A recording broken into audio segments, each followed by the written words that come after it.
My name is David. And my name is Jason. And this is Discern Realities, a Dungeon World podcast.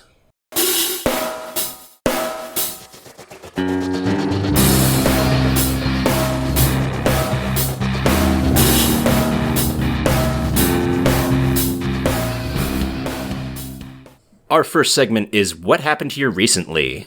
So, David, I just got back from PbtA, which is a convention held here in New Jersey. And the point of the convention is so that game designers can play test like games they have in development. And so it's a con mostly for game designers, but players sign up too.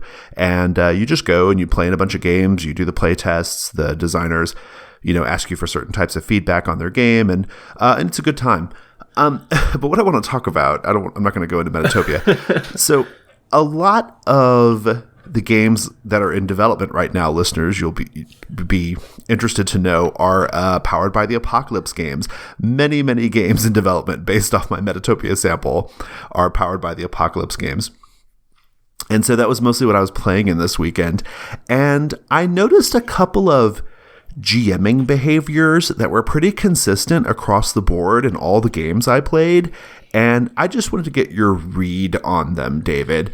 So the first thing I noticed that many of the GMs were doing in the games I was in is they would just let the players read the move off the sheet and say, I want to do this move.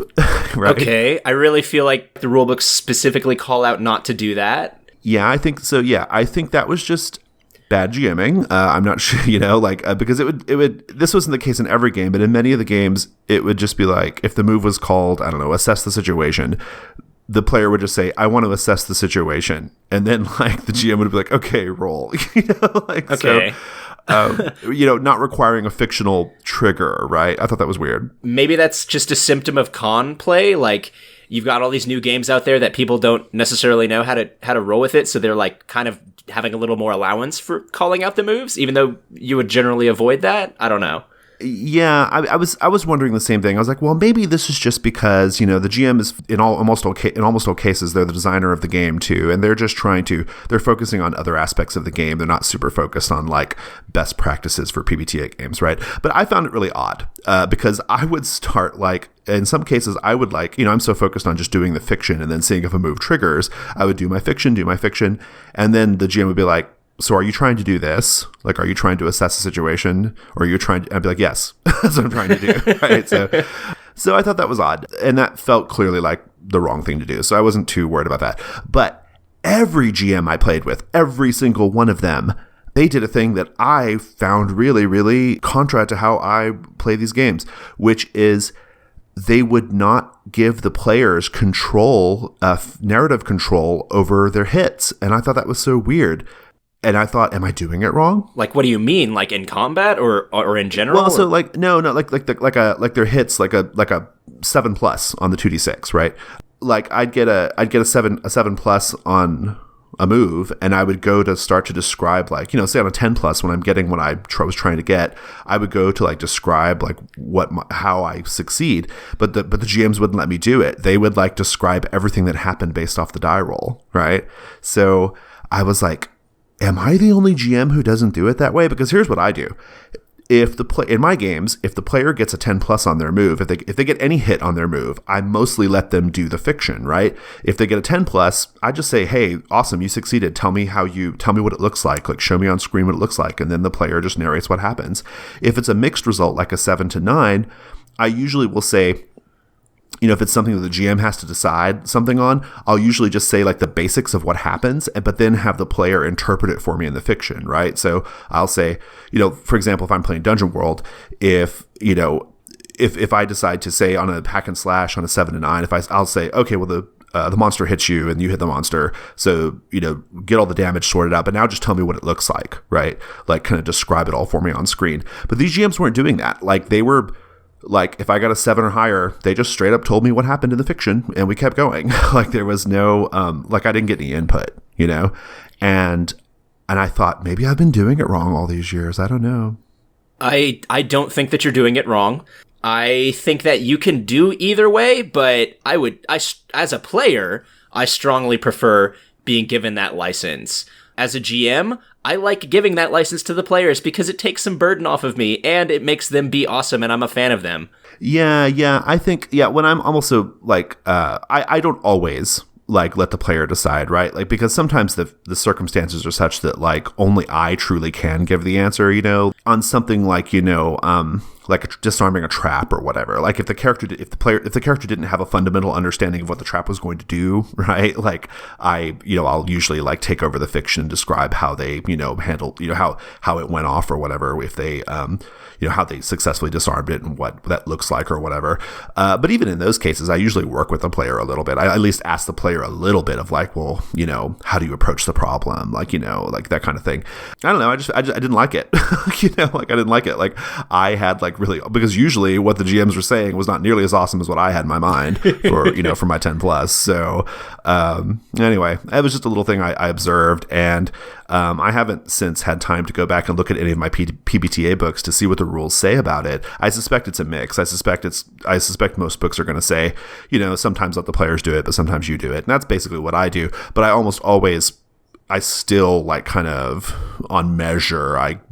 In most cases, I let the players describe their successes. Anyway, that was just something I observed. Yeah. And I agree. I generally let them narrate it. Oftentimes I'll put conditions on what they're about to do. I'll say, all right, describe having at him, but realize that you're not killing him. Or if they have a tag, I'll say, okay, tell me how you forcefully and messily, kicks this thing's ass. Right. Yeah. Without killing I do the it or same whatever. thing. Yeah. Yeah, absolutely. Or like in Dungeon World, if I give them a condition or an ability or whatever in Dungeon World, I'll usually like say you're going to take this ability, but I then have them describe like what that means in the fiction, right? So yeah, it's I just thought it was there was a part of me that that thought, okay, I'm just going to roll with this. Like it's not, and I didn't bring it up with anybody because that's not the point of Metatopia, right? The point of Metatopia is to play test the game. It's not to talk about best GM practices, right? So I never brought it up. I might give them the benefit of the doubt again and say maybe that's strange con behavior because they know they've only got so much time and they want to try and get through as many of the rules as they possibly can. So they take the narrative burden on. But yeah, in general, I would say that is not a best practice. Yeah. Let's go ahead and move on to our next segment. Our next segment is What Should I Be on the Lookout For? Jason, this week I want to talk about The Last Days of Anglekite by Magpie Press. It's I think specifically by Brendan Conway, right? Yeah. I've got to say, I really, really like it. I've had it on my shelf for a while, my metaphorical shelf, my folder in my computer, where I got it as part of a... Yeah, right. I got it as part of a Humble Bundle, and I hadn't looked at it until just recently, and it's really good. Have you had the chance to look at it? I backed the Kickstarter, and I have a physical copy of the book, but I haven't done more than just like skim through it. I haven't actually cracked it open to sit down to read it or anything. So I'm interested to hear what you have to say about it. Yeah. So Last Days of Anglekite is a setup for a variety of adventures in and around this city called Anglekite, in this basin area. And this is a story about the end of the world, basically. There are so many bad things and bad ways that the world is about to end, but one way or another, it seems like the world's about to end, unless there is extreme intervention from your party, your players in Dungeon World. I really, really like it.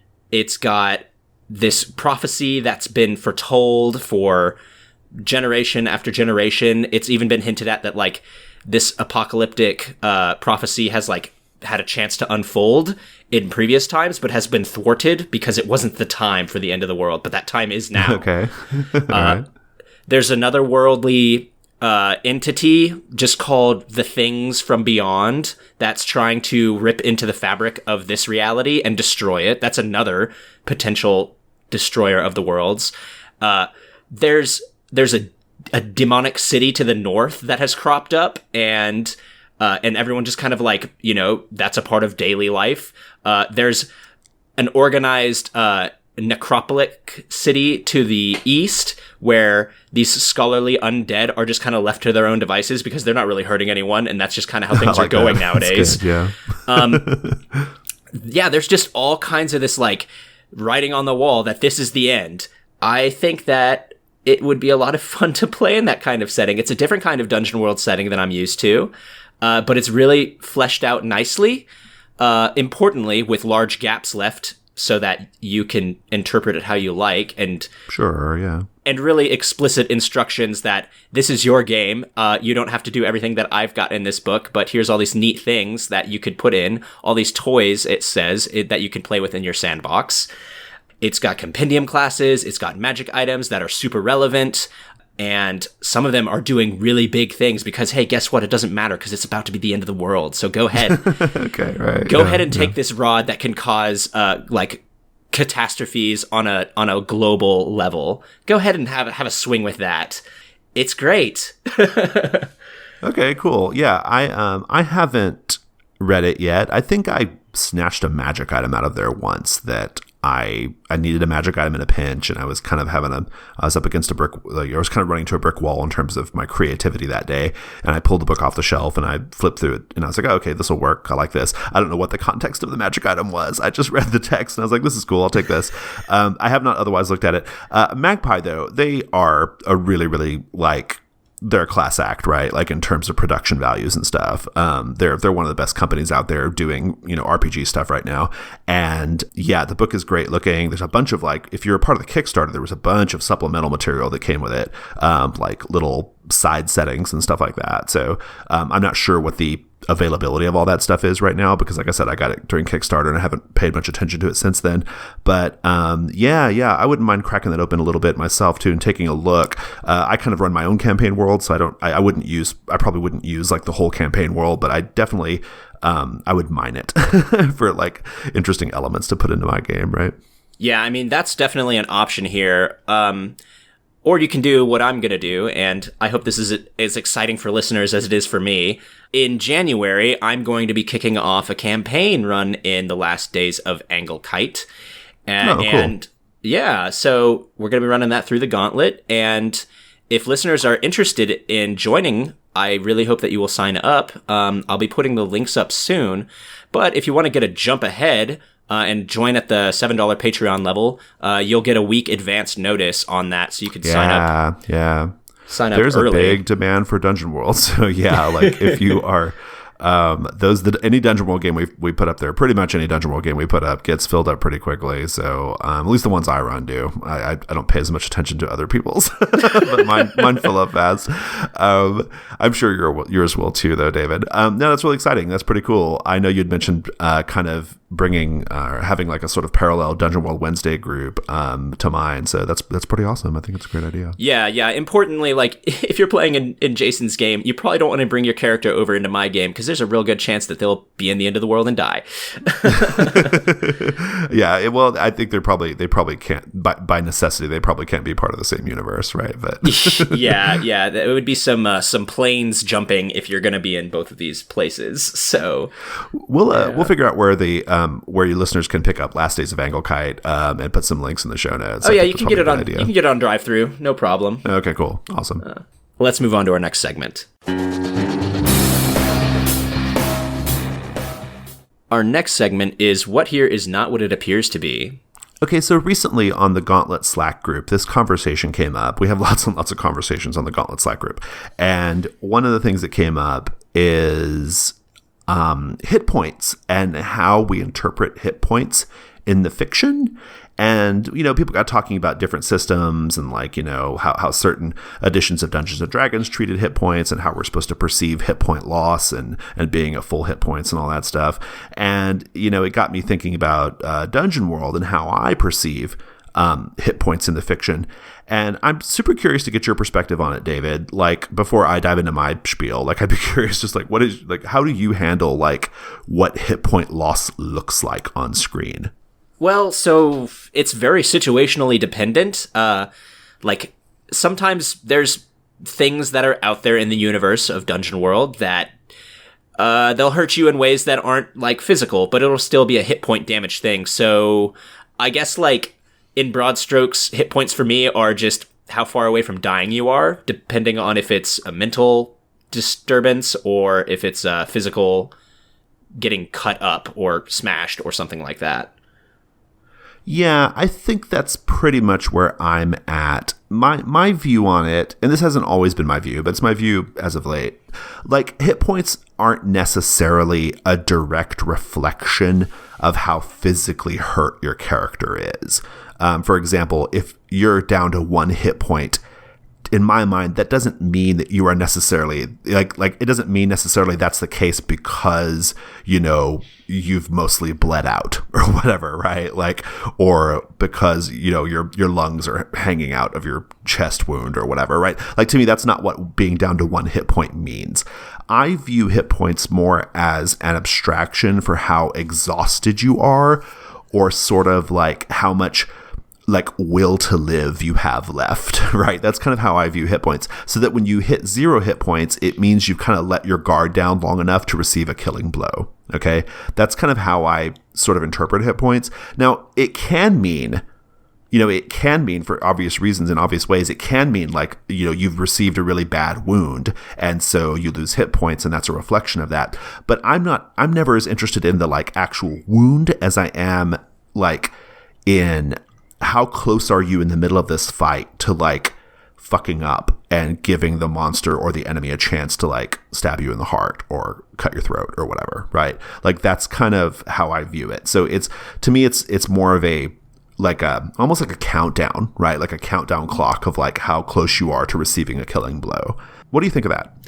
That's really interesting. You know, I hadn't ever thought about it in terms quite like that, because as you've described it, that could mean you could be fighting a monster and you never get scratched or cut at all, but you're sweating, you're starting to drag a little bit, and you're getting closer and closer to it knocking your shield back and stabbing you in the chest for that from 1 hit point to 0 hit points, and you hadn't received any scratches up to that point. That's really interesting.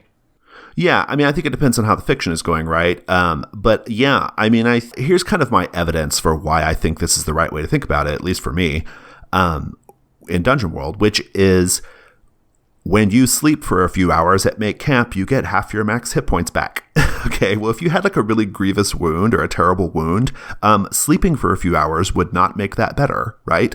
So to me, that it means that hit points are more of like to me, like they're more tied to exhaustion. Like, yeah, you take your cuts and your scrapes, but really what we're measuring here is just how close are you to like the void? Like, how close are you to like to being in such a state where you're so like distracted by pain and exhaustion and maybe even like, you know, crushed spirit that you take that killing blow, right? Does that make sense? Yeah. It's not hit points in the sense of this is how many hits I can take. It's battle fatigue. Yeah, battle fatigue. That's a great way. Yeah, I like that. That's actually... So anyway, yeah, that's kind of where I'm at. This way of me thinking about hit points has sort of effect on how I handle certain things in the fiction, right? So for example, things that are like very transparent killing blows to me, like in my games, those just send you straight to the Black Gate. I don't bother with hit points at all, right? So if a situation is snowballed so, you know, to the point where you're about to have your throat cut by an orc holding a knife to your throat, and that happens, I send the character straight to the Black Gate. Like, I don't care about hit points at that point, right? Because we're talking about a killing blow. If you get dropped from a really, really high ledge, that's a killing blow. If you lose a limb and you can't receive immediate medical attention, that's a killing blow, right? To me, that's Black Gate level stuff. On the other hand, killing blows for which you are able to receive some sort of like immediate medical attention, I'll usually have that be hit point damage, okay? Like, but not always. So it kind of depends. So like, for example, if the party's in the middle of a fight, or if there's a chance that some other dangerous thing, you know, could kill the victim of the killing blow, even if they were able to get help for that killing blow, I usually have that be, I'll usually have that be hit point damage, right? I kind of treat that a little differently. So, for example, last episode, I mentioned the Sahuagin that bites off your arm as a move, right? If that's in the middle of the fight and there's still more, you know, chaos going on, I usually treat that as hit point damage in addition to the very, very severe fictional positioning penalty, right? Which could mean there's like -1s ongoing and all that kind of stuff, right? so to me that's a little bit different situation. But if the Sahuagin bites off your arm and that's like effectively the end of the fight, like maybe maybe somebody comes up and maybe the Sahuagin's on its last hit point itself and so it gets killed. I usually don't bother with the hit points at that point. I usually just say like, okay, well, your arm's cut off, right? And let's deal with that in the fiction. What do you think about that? I really like having both, because you're still going to be battle fatigued from losing your arm. Right. Yeah, I agree. You're going to be battle fatigued from having your throat cut, even if you survive the Black Gate experience. Right. Well, I sometimes use other penalties, right, to sort of reflect that, like in the case where like you like lose an eye or an arm, I usually make that like a -1 ongoing until like the end of the adventure or whatever, or something like that, right? And that can lead to like, loss of hit points in future situations. Yeah, I don't know. I guess it's kind of a judgment call for me. Like I always kind of like handle it on a sort of situation by situation basis, and I've never had anybody object to how I've handled it. But I kind of just go with what feels right. But here's another situation. So if you put your arm in a thing and it's a trap and it cuts your arm off or whatever, and there's no more danger from that trap, I don't usually go to hit point damage at that point, right? Like I don't. Like I just say, fuck, your arm is cut off. That really, really sucks. Let's deal with that, right? Because there's no other immediate danger. The party can bandage you up. It's bad. It sucks, but I don't think there's any chance of you dying right at that moment. I don't usually bother with hit points then. But yeah, I understand that's kind of like a weird, it's almost like at cross purposes to what I just said earlier. I don't know, I guess I handle it sort of instinctively. I'm not sure what my methodology is here. It's tricky. I like having both. I don't think that you can go wrong from saying that, you're going to take some hit points here and your arm's gone. You shouldn't have stuck your hand in that trap. I think that's probably the right answer. I think it's just like, I think really truly what's happening like in my games, like in that situation, I've had that happen where like a person sticks their hand in a trap and they lose their hand, right? I never like say, oh, it also does a D10 hit points. Like I've never done that. And I think the reason why is because in that moment when it happens, it's such a like, the table like kind of goes crazy, and everyone like kind of like goes, oh my God, and you can see the player who it happened to, they have like a sort of like, like a smile on their face, but it's sort of like, oh my God, this sucks kind of smile, like to me, like that's enough, right? Like I think like in that moment, I'm not thinking about hit points, I'm thinking about all the other like bad/awesome shit that's going to happen because this just happened, right? So that's probably a lot of it. I may not even give it that much thought. It might just be a sort of like, wow, this feels like this already feels like a pretty heavy penalty, or this is already like we've had our cool moment, right? Like it almost feels like dumb to like do hit point damage too on top of it. So yeah, I've been there too. Like I'm not going to like ruin the fictional moment where you just got your hand chopped off by like being like, and now roll damage. Oh, and also you roll damage as well. Thanks. Yeah. Right. Yeah. I think that's what it is. Right. I might like just assign a number to it sometimes that like sounds good. It's like you lose your hand and two hit points. Okay. That's not a bad idea. Yeah. Yeah. It kind of short circuits that moment of like, it's a little bit stupid to roll something right now. Yeah. Well, and also, usually when something like that happens in the fiction, the party also usually stops for a little bit, right? Like that almost always like pushes straight to make camp or whatever, right? So I guess like it's maybe it's just a factor of like how the scenes usually play out, where I don't really like press the hit point button too hard, But yeah. I think there's a ton of liberty that can be had there, and that's a great idea. I also love this idea of it all being battle fatigue, and because that means like you could be the fan of a character's in an entirely new way, where if you have a very like badass swordsman and they're like, no one ever gets a hit on me, you could still narrate that fiction with them not taking any hits and still losing hit points. Like that's so exciting to me. Yeah, well, I think you have to be a little careful there, right? You have to handle the fiction, right? So maybe if they're facing down a monster and the monster does hit them and does do hit point damage, I mean, maybe it's I think I always leave that up to the player, and the players almost always do have it be like, oh, they scratch my shoulder or they do this, or the players almost always make it something like that. I think if you wanted to go with that angle, maybe you could take over the fiction then, contravening what we just talked about in an earlier segment, but maybe you could take over the fiction then and describe how that's the case or whatever. No, you just need to tell them. Just dictate it. You're about to take 5 hit points of damage. I know that you said your character like never takes hits, so you're gonna better.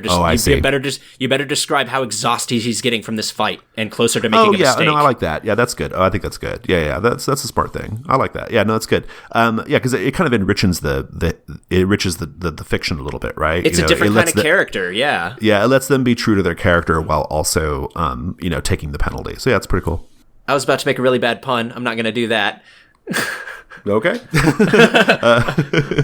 I think we beat this topic to death. Oh, no. Let's move on to our next segment. Our next segment is what here is useful or valuable to me.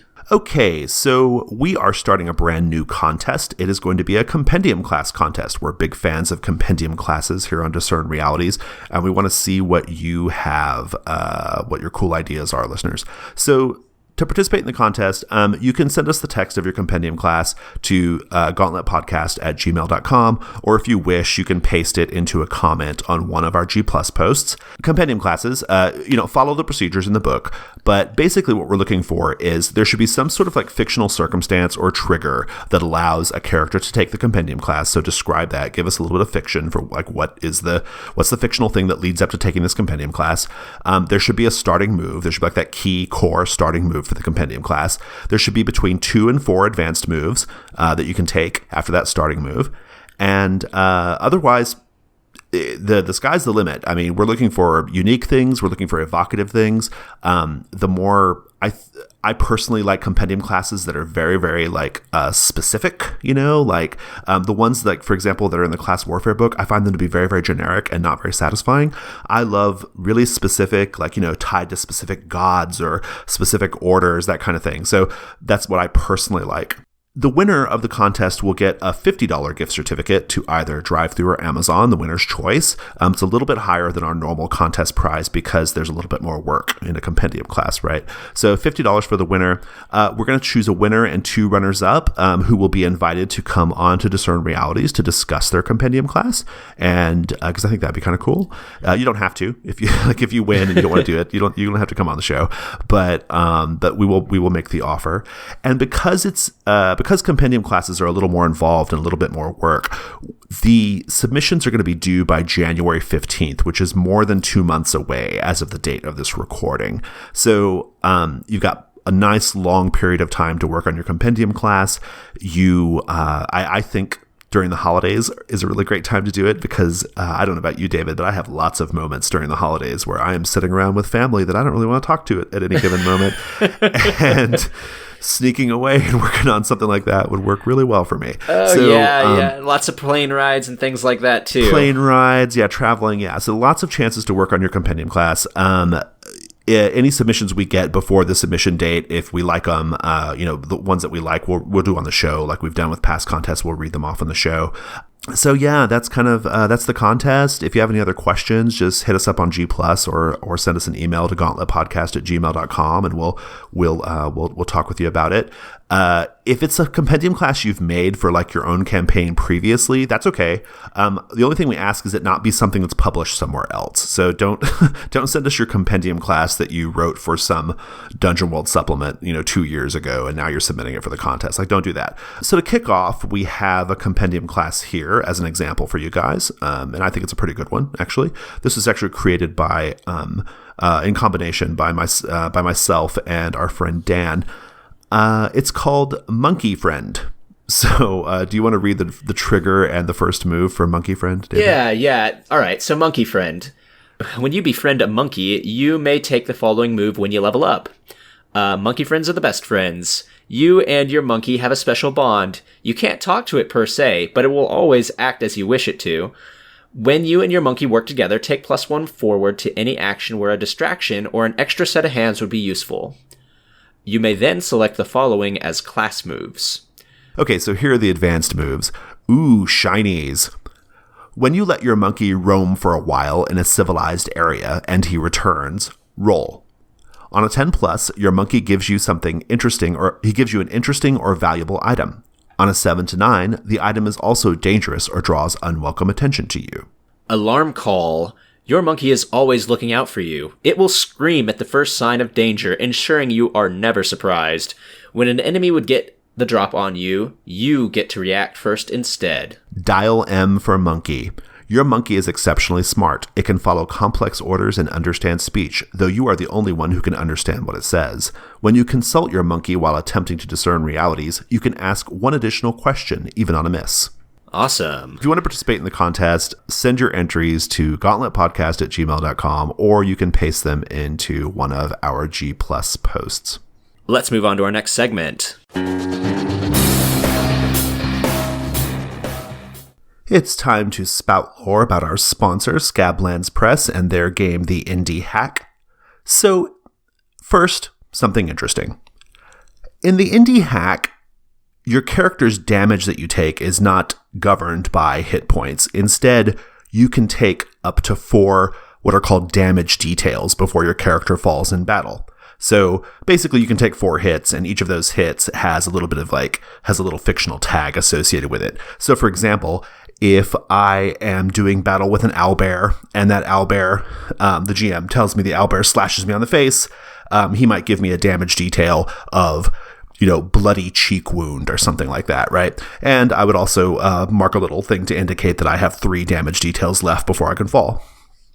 Now, the cool thing is, when you go to heal those damage details, they actually don't just go away. They don't just go away and you get your 4 marks back, right? You get your marks back, but those damage details get converted into what are called scars.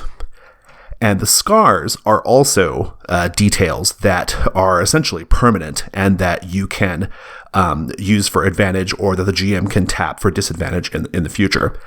Now, here's the useful thing. When I played the Indie Hack, I really liked this aspect of the game, because in the Indie Hack, everything is kind of permanent in some way, right? So in other fantasy games, for example, hit points, you heal your hit points, and we kind of don't think about it beyond that, right? You take your hits, maybe you get a debility or something like that because of the hit, but ultimately you're going to heal your hit points back up to max, and that's going to be that. But in the Indie Hack, everything has like an echo of permanence, which I think is really great. So we found that changing these sort of wounds that you got into battle into permanent scars, it just made everything feel a little more grounded and real, and added a lot of texture to the characters. And I really, really quite liked it. So if that sounds good to you, definitely go check out the Indie Hack on DriveThruRPG. Right now, they have a brand new module out for the Indie Hack called Noises in the Old Theater. It's $3 on DriveThru, and it actually includes a quick start of the game. So it's a really great way of checking it out. Our next segment is What is About to Happen? This is our ongoing comic strip AP featuring the adventures of Ramshackle Crow and his faithful companion Scabs. I like how Scabs is getting top billing now on the AP. So when we last saw you guys, you had just gotten inside this vault, this large cavernous vault, and Scabs saw this glimmering gold treasure at the end of the vault, and he was making a break for it. Overcome by greed, he ran for it. And that's when this large, towering guardian figure started to construct itself from pieces that were attached to the wall. So these large, angular iron pieces began to fly together and forge together into this very tall, 20 to 30 feet high, polygonal, almost iron guardian, right? Like a knight. And he's got a great big sword. Scabs stopped and turned to you, and I think you said an expletive, if I'm not mistaken, Ramshackle. So Ramshackle, what do you do? I want to know, Scabs turns to look for me. You think he can see me anymore? I described our clothing as trying to be somewhat camouflaged. Yeah, no, I think that's good. Yeah, it's lit by braziers, and there are probably enough shadows and stuff that you could do that, of course. Yeah, I'm into that. If he looks back, I guess he will see nothing. As he already knows he's not dumb, right? And he's been working with you for a long, long time. So I think he gets a little scared, though, because this thing is really towering and powerful and tall, right? I should mention that it's the sort of thing that, like, you guys can't possibly kill, right? Like, it has no discernible organs, and it's gigantic, right? This thing draws back with its massive sword, while Scabs is, like kind of frozen and trying to figure out what to do.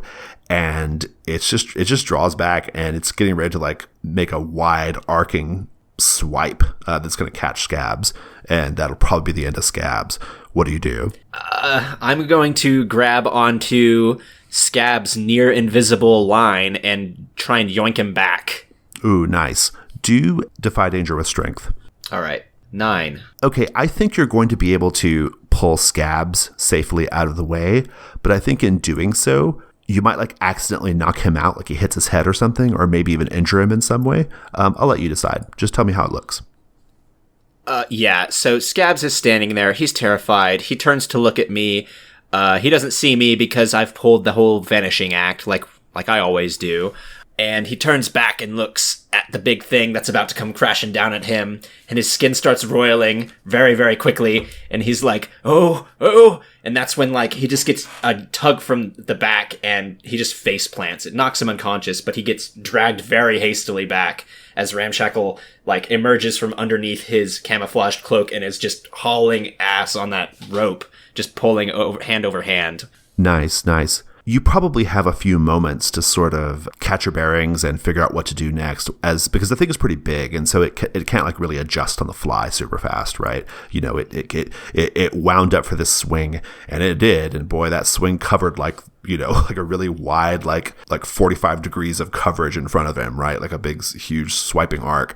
And then it, like, kind of, you know, has to, like, you know, the sword, like, comes up and he has to kind of, like, wind it up again, right? Or, like, kind of set it down so he can reposition himself and kind of lumber over to where you're at. So you've got a moment here. What do you do? I'm going to try and take in the circumstances, because no one designs a vault like this and a creature like this and doesn't have a way that they can get past to the good stuff in case they accidentally trigger it. Okay, so discern realities, I guess? Awesome, that doesn't work. Okay, you are taking a minute to figure out what is going on. You've got Scabs. Maybe you even try to wake him up, like, a little bit, right? Like, snap out of it, you know?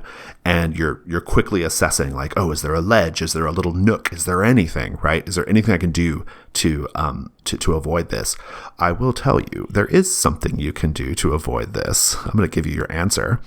There is, in fact, you see, like, a little narrow, I would say, I mean, it's pretty narrow, less than 3 feet, like, little niche in the wall, but it's directly on the other side of the Guardian. In your current state, you are totally exposed. This thing is really dangerous. Like, it's because it's so big, his sword swipes cover a lot of area, right? It'd be really, really difficult to run away from him. But if you can run past him and get to that little niche, you might be in good shape. At least you'll have a breather. Okay. But you would also be forced to leave Scabs, which is a problem, right? Yeah, gotcha. Okay. What do you do? I'm still near enough the door. Is this thing's, like, way too big to make it out the door, right? Absolutely, yeah. Okay.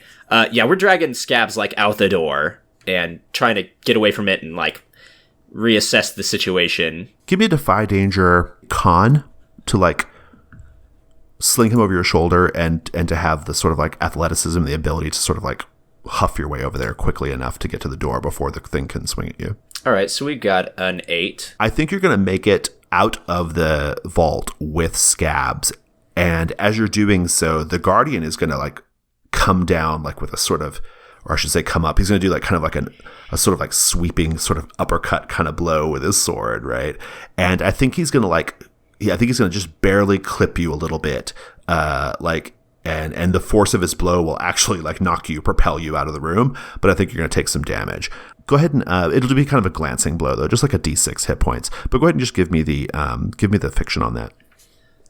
Yeah, it's, you know, like trying to run away from an avalanche, when you're carrying your buddy. And Scabs, even though he's unconscious, his skin is still roiling, and that feels gross to have to carry him with his skin doing that. And I've got him, like, I'm holding him like a child in my arms, not, like, over my shoulder.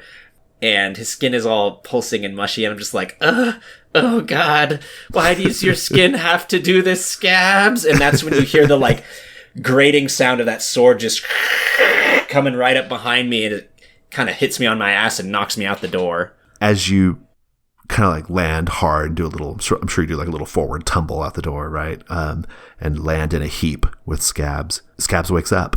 He's like, oh, and he's rubbing his temple, and kind of shaking things free. And he looks at you and he says, "This is it, isn't it? We're back beyond the Black Gate, aren't we?" Does it look like I'm cat's paw to you? He looks up and looks past you like he's looking over your shoulder at someone just behind you. And he says, "No, but he does." And that's where we'll end it. That just leaves one final question. Who's really in control here? So that would be the Gauntlet. Listeners, we can be found on our website, www.gauntlet-rpg.com. We're also on Twitter at GauntletRPG. We are also on Patreon at patreon.com/gauntlet. Right now on the Patreon, for people who pledge at the $4 level, they get access to our brand new issue of Codex, our RPG zine. Actually, if you pledge in November, you get access to not just the new issue of Codex, but also the most recent issue as well, the one before it. So the new one is called Codex Ectoplasm, and this one features a mystery for Monster of the Week called Huge Problems in Little Shanghai. It has a new playbook for the Sprawl called The Ghost. For DR listeners, you guys might appreciate that it has 13 haunted magic items. It has a little miscellany called 3 Dozen Signs of Ghostly Habitation, which is pretty badass. It's very, there's a lot of creepy stuff on there. 9 pieces of original art, a really, really fabulous layout. Like, it looks really good. So yeah, for the $4 pledge, you get access to our magazine Codex. We would really, really love your support. So go check that out. Thank you, Jason. Thank you, David. Thanks, listeners. That's our show.